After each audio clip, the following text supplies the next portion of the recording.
Sakariya bàyyi Yaxya daldi fees ak xel mu sell mi noonu mu wax ci kàddug Yàlla ne cant ñeel na borom bi yàllaay Israyel ndaxte wallu si na mbooloom ba jot leen feeñal na nu musalkët bu am doole di soqikoo ci askanu Daawuda jaamam ni mu yégle woon bu yàgg jaarale ko ci yonentam yu sell yi dina nu musal ci sunuy noon jële nu ci sunu loxoy bañaale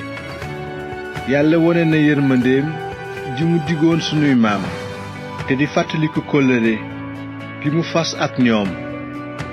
di ngiñ li mu giñaloon sunu maam Ibrahima naan dinanu teqale ak sunuy noon ngir nu mën koo jaamu ci jàmm nu sell te jub ci kanamam sunu giiru dund yow nag doom dinañu lay wooye yonentu aji kawe ji ndaxte dinga jiitu di yégle ñëwu borom bi di ko xàllal yoon wi dinga xamal mbooloom ni leen borom bi mën a musale jaare ko ci seen mbaalu bàkkaar ndaxte Yàlla sunu borom fees na ak yërmande ba tax muy wàcce ci nun jant buy fenk ngir leeral ñi toog ci lëndëm takk ndeeru dee tiim leen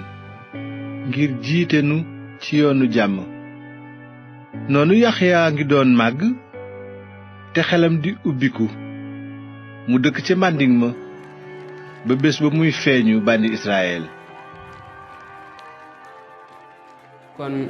mbokk yi suñu yéene dëgg-dëgg mooy séddoo ak yéen jàngale yonent Yàlla Iisaa li nga xamante ni moom la yonent Yàlla Iisaa jàngale ci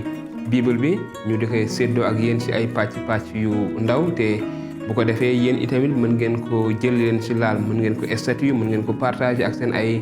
xarit mën ngeen ko itamit maanaam aimer wala ngeen jël ko daal mu doon vraiment lu nga xamante ni da leen gën a jàngal ci li nga xam ne moom la Iisaa wax ak li mu jàngale ci bible bi te ni ki ay taalibe kon loolu mooy suñu bëgg-bëgg di séddoo ak yéen njàngale bi yonent Yàlla Iisaa jërë ngeen jëf